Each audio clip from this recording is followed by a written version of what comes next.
சிந்தை கலங்கிட வந்தவர் வாழ்க. நீரில் மிதந்திடும் கண்களும் காய்க.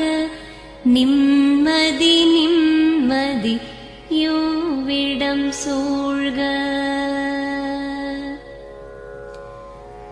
ஜனனமும் பூமியில் புதியது இல்லை, மரணத்தை போலொரு பழையதும் இல்லை. இரண்டும் இல்லாவிடில் இயற்கையும் இல்லை, இயற்கையின் ஆணைதான் ஞானத்தின் எல்லை. பாசம் உலாவிய கண்களும் எங்கே, பாய்ந்து துழாவிய கைகளும் எங்கே. தேசமள